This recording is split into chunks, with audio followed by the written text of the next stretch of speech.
Hey folks, today me and the dog are going to be taking off and going up and picking up a job. I think you're going to really enjoy this. It's going to be a really cool bike to work on. I'm not going to tell you what it is yet, but you're going to see here very shortly. So let's go ahead and we'll just get on the road.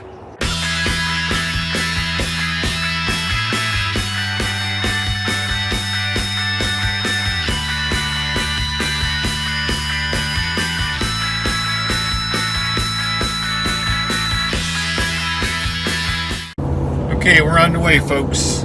Ichabod's assuming his normal position of drooling on my leg during a long trip. So we'll just pick it up as we go. You know, the 75 basically sucks.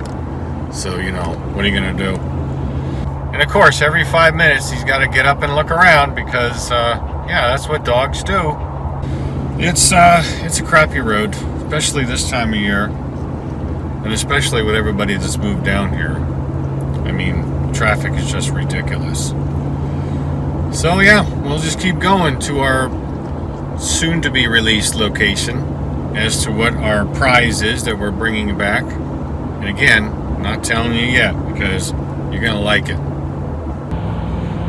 Blah, blah, blah. All right, folks, so this is what we're coming to pick up. And I brought my accessory along, which I think is important. You know, if you get hungry and you're bringing home a Chips bike, you got to bring a Chips lunchbox. I think it's Florida law. This is the owner. Hello. Do you want to go by your real name or should I call you Ramon? No, Pete's okay. Okay. He owns this bike and I'm picking it up to work on it. But one of the reasons why I'm filming this right now is I would kind of like you to tell me the story again of the origin of it and how much detail you know about that as far as the pickup. So you said you got it from a place in California? Correct. Yeah, about 6 years ago, I was surfing on the web looking for a KZ1000, and I saw one for sale in California, and it was owned by Hollywood Motors. Well, Hollywood Motors is a gigantic vehicle firm that procures vehicles or rents them and leases them to movie. Well, are they still in business? They're still in business. Okay. And they had a lot of LA police cars and tanks and trucks and a whole yard full of these motorcycles. And so I think they had it listed for $2,000. So I bid on it and I got it. And they said it was all done, completely done over. When I got it, the generator didn't work because it was all burned off inside. There was no wires. There was no alternator in there at all. And the bike had some problems, so electrical problems. I worked those out. But the bike was used in several movies. They lease it out on a daily or monthly basis to movie companies. Do you know what movies it was in? No, I don't. I was trying to find it online, but every time I find a movie where they wrecked Kawasaki's, I try to find mine. The only thing I could find to corroborate this was in the saddlebag in the bottom. This was on the bike. Yeah, you know, that term hero is something I'm a little familiar with because, do you remember the show Knight Rider? Yes, I do. Okay, well, there's a YouTube channel called Knight Rider Historians. Yeah. And they actually own several of the original screen-used Firebirds. Sure. I think 2 of them. And they refer to them, and when they identify them in various episodes, like this is the stunt car, this is the insert car, and this is the hero car. Uh-huh. Now, so that seems to be some sort of a term regarding vehicle assignment in the movie industry. Exactly. I don't know exactly what it means, though. This was now, 03. You said that this was which state police? It was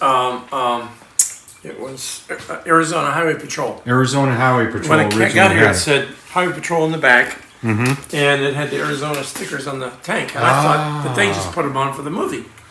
But since this bike has been wrecked, it's got the scars to prove it. Here, this one here. Is the frame down straight? The side, the frame is straight. That's good. They put new forks on it. They put a new A-arm in the back of it, but it had dents all over it. They even bent these little tabs in here so they could turn the bike tighter.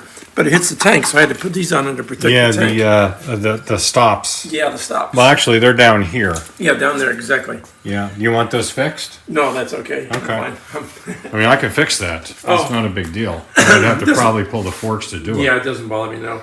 Okay.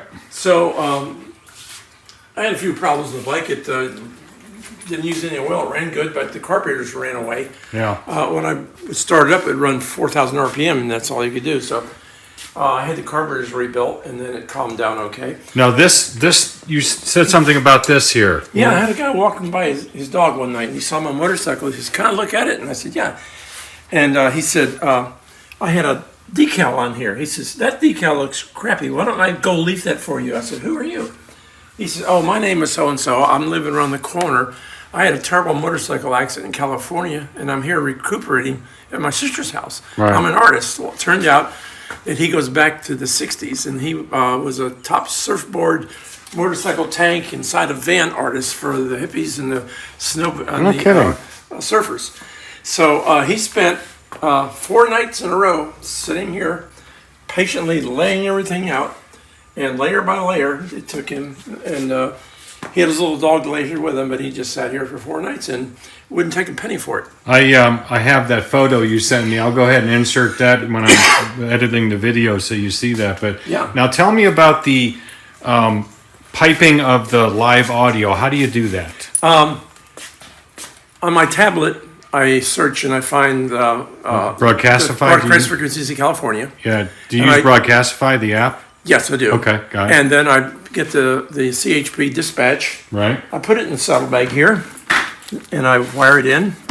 And then I tried a scanner. The scanner didn't work, so I got this little amplifier. So I piped the tablet right into this. Yeah. And then I got this from a guy in Daytona that refurbishes these. I put it on. Nice. Yeah. So I wired it up. Looks nice. And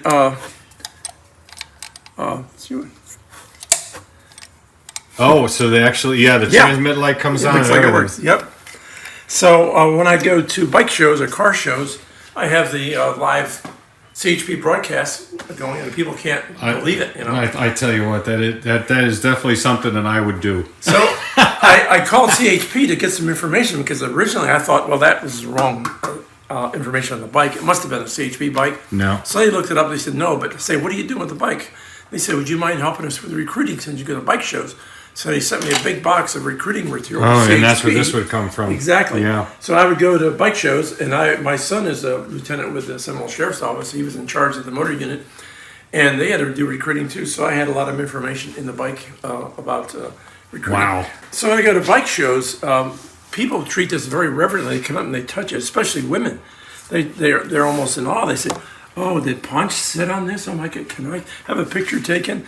And grown men come up. Did Ponch sit on it? Yeah. So I represent it as a tribute bike. I don't ever say it's a real. Well, you know, we can simulate that though. What we'll Okay. do is we'll put the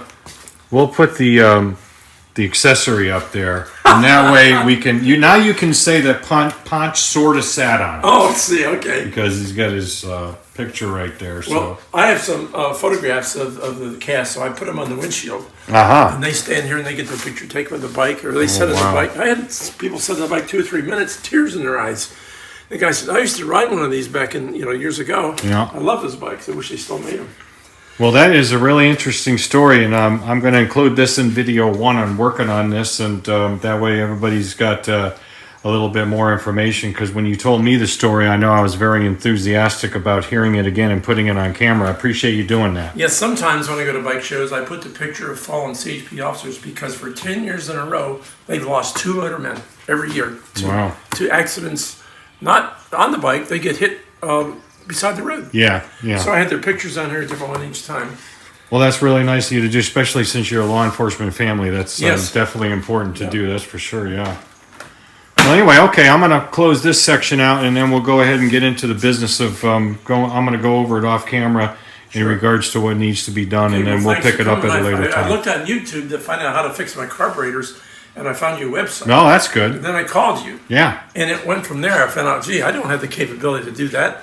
And the $900 I paid, they got to do it before, didn't fix them. No. So- Well, carbs are kind of my thing. Yeah. Yeah. So anyway, all right. Well, that's it on this, and then we'll pick it up at a later time. Thanks again for going over that. Well, thanks for coming. Well, here we are. We're on the way home. I hope you enjoyed that little intro opening for this job. I thought you would. I thought the information was real interesting when I was talking to the customer on the phone about it, and I could kind of tell he was the kind of person that would be comfortable going on camera and explaining the whole thing. So what I'm going to do is, as far as the length of this video goes, when we get home, it'll be instantaneous for you, but it might be a day or two by the time I put it up on the lift. As far as this video goes, the only other thing we're going to do in it is just do kind of a walk around. I'll go over what I need to do on it besides the carbs, and then we'll close this one out, and any subsequent videos will actually be the work on the carbs, I think, subject to change. All right, but I think that's what we're going to do about it. We'll definitely break her into parts, and we'll go over it and have some fun with it.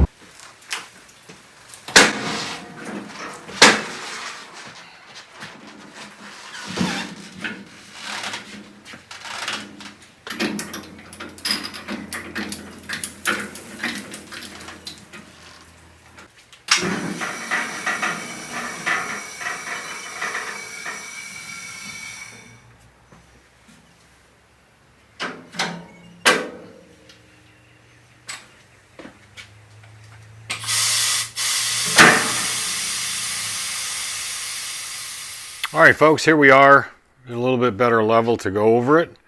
Eye level, that is, on the lift. So, again, this is 2003. I'm going to verify that, though, but he says 2003. I have no doubt to, I have no reason to doubt him. Here's a VIN. So, 1, 2, 3, 4, 5, 6, 7, 8, 9, 10. It was probably manufactured in 2002 because the 10th digit is a 2, so it's a 2003 model year. Yeah, there it is. 06 of 2002. So, okay. We are definitely dealing with a 2003 model year. All right.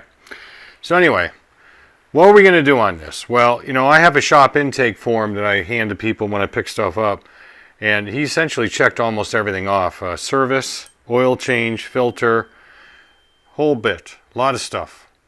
But the other thing is, or the main thing I should say, is get it running right with the carbs. The carbs are the biggest issue right now.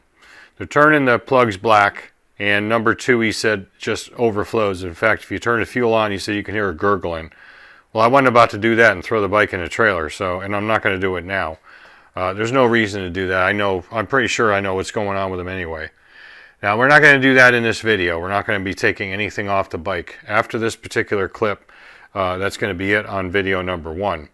But in subsequent videos, we will pull the tank off and get the carbs out. The other thing he wants me to look at is, he said that every time he runs this thing for any particular length of time, he has to do a clutch adjustment on it.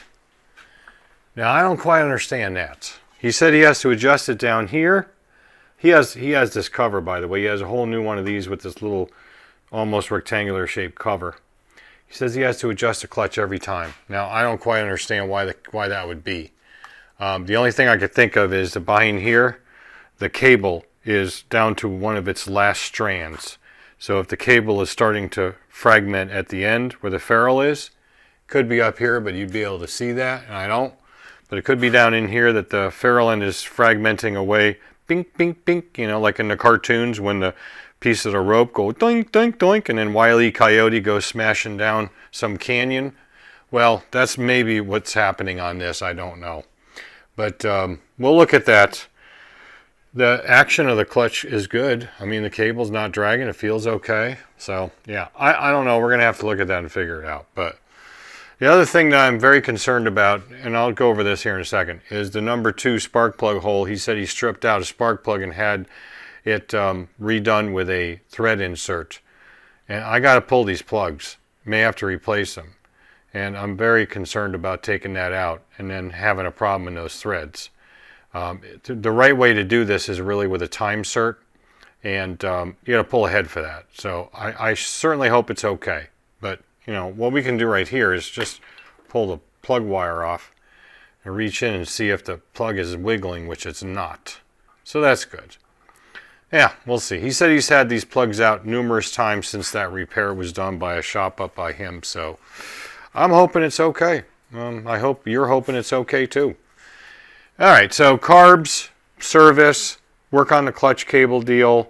There's a couple other things that we're going to deal with, and I'm probably going to forget a few things, but he said that he has a noise coming from, sounds like the final drive here, the chain, when he's up in top gear, which I think is, yeah, it's fifth gear, or fourth and fifth gear, cruising along at speed, and it makes a rumbling or a growling noise. I sure as hell hope that's not a bearing in here, because then the engine would have to be split, which I'm probably not going to want to do. But he said it's most likely a sprocket. He brought it somewhere, and they said a sprocket is bad. And he's got a couple of new sprockets in here, 2 new sprockets, he said. We'll take a look at that another time, too. But the main thing I'm going to work on to start with is carburetors, fuel delivery. This is a vacuum-actuated fuel cock. You know how I feel about those. We're definitely going to be rebuilding this. I don't care if the parts look like they just came out of the factory. It's getting rebuilt with quality parts, if not OEM. Let's get back to this. He has the classic, Kawasaki cam end cap leak deal, which was attempted to be solved with some gasket goo. So we're going to pull a head cover anyway to fix that. We'll do a valve clearance check on it. The shop that, or the individual he said that did these carbs, these were just done not too long ago, and now they're overflowing. Said he replaced the diaphragms. We'll verify they're okay. And he said he did a valve clearance check. But the way the carbs look and the way they're not working right, same person did the work, so we're going to have to get in here and verify valve clearances are good within spec. All right? So that's another thing we got to do. So essentially, we're going to kind of break this down into probably 3 sections, video-wise as well. Depends, though. We'll concentrate on the engine, top end, and carbs. You know, do this stuff, do that, with carbs first. And then we'll go to working on this and take a look at what's going on with this. And then we'll, for the rest of it, we're going to do the little stuff that we need to do on the outside of it. One of the things we need to fix is on the radio box back here, it's all loose. And frankly, I'd like to redo this for him too. This is kind of not up to my standards, but we'll see what he wants to do with that. There is supposed to be a connector, kind of like a, oh gee, you know, I forgot what they're called, kind of like this, on the sidecar that holds the damper in, you know, the vibration damper. And, you know, it's a, whatever those are called, like I can't remember. It's supposed to be a small one. This is kind of the end of it here, it looks like. Goes from here over to in there at an angle to lock this thing in. I'm not going to be probably buying anything. I'm just going to go ahead and make something. Since I've got this already, that'll be a no-brainer to go in there and just make a piece that's bent appropriately, and then we'll make it articulate with this, tighten all this up, and we'll fix that. So we'll definitely take care of that, definitely. Because, you know, I don't like that. This rubber is all cracked because this thing's been moving. These things are on rubber mounts here now. Chances of finding any of those are probably slim to none, but you know, I'm pretty good about finding stuff. Not quite sure what this is all about. I think we're going to have to look into that too. And then we'll just take care of some other things in that 3rd section, if you will. And I reserve the right to add a 4th section, so, you know, in case we need some brake work or something like that. But overall, you know, it's not in bad shape.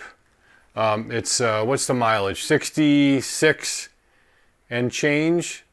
I have no reason to believe that's not, you know, the actual mileage. In other words, well, can that go over? Yeah, it could. I mean, could it be 166,000? I kind of doubt it. I mean, this thing be in the boneyard by then. So it's probably 66K, almost 67. And generally speaking, a vehicle like this, a motorcycle, an air oil cool, well actually just air cool in this one, there's no oil cooler on it. Air cooled motorcycle is going to have that kind of mileage and have this kind of duty as a, you know, police bike. You would think that at some point in time they ran a top end, they did a top end on it. But I just don't see the evidence of that. Possibly, you know, you'd have a little couple nicks here at those pry points to pull the jugs off. I don't know. It's hard to tell. I don't know. But I'm not doing that. You know, we're not doing that. But we're going to have to run a comp test on it to verify that before we do anything else after the carbs are off. You know me, I always do that. So we'll do that in this stage when we deal with the engine, you know, quote unquote top end carbs and so forth. And that'll be the first stage we're dealing with on it. Let's see, there's probably a few other things, like I'm going to most likely try to clean up some of his wiring when the tank is off here. Because again, this got to be better. This looks like it's banged over. Is it shifted? Yeah, see, so the headlight, as you can see, is shifted over to the side because supposedly this bike was wrecked on purpose, you know, because it was assigned to a studio to whatever movie it was and they wrecked it. He said that the company that he bought it from, or I don't know who did it, they put some new forks on it. I would say that's true because they look brand new. And, you know, so he said the triple tree and everything wasn't bent, but you can see this headlight assembly is all bent up. This side is barely angled and this side has a steep angle. And you can see it's off. We'll see if we can correct that, you know, get that straightened out as well. Fix up some of this wiring. This again is just, this is just not up to my standards. So we'll see what we can do with it without breaking the budget. But the main points here are the fuel, getting it running right, verify it runs good. Maybe change an air filter because the air box has been full of fuel. I don't know about that yet, but yeah. So, you know, it's not bad. I mean, it's a fun bike. It'll be a fun project. I think this will be very content-worthy project for y'all to watch. But, you know, that's about the end of the content for this video because, like I said, video 1 was mainly picking it up and going over the history of it and just giving you a walk around of it. Yeah, we'll do something with that. That's not good. Yeah, we got a ground coming in on a wing nut of a what are these little reflector lights? No, we're not going to leave that. We're going to do that better. So anyway, yeah, we're looking forward to working on this one. We're on hold with the Z1R for a while for a variety of reasons, but I kind of need a break from that anyway. You know, for my brain, I need to clear my head a little bit. And so this will help do that. But I probably got about 50 bags of leaves to start accumulating out from the back and everything. I got to get to that too. I got to get to some yard work. So I don't know when the next video of this bike will come out, probably next week. But I will start shooting it as I go. Speaking of going, I'm going to go right now. Well, we're not quite done yet. I got to give you a quick outro here. Anyway. So this is going to be a fun project. I'm looking forward to it. It's going to be something that's going to take some time over time, probably be on and off the lift a few times. But I will shoot video as I go along, and when I get enough, I'll compile it and put it up as a second, third, whatever, how many parts this is going to be. But yeah, I'm kind of looking forward to it. Like I said, I kind of need a break from the Z1R for a while. Do something a little different. And this is definitely within my wheelhouse, and looking forward to it. I hope you are too. And as usual, I want to thank everybody for subscribing, liking, and sharing, and of course watching my videos. And if you want to stay in tune to what's going on with this bike, you need to stick around. Thanks for watching, and we'll catch you on the next one.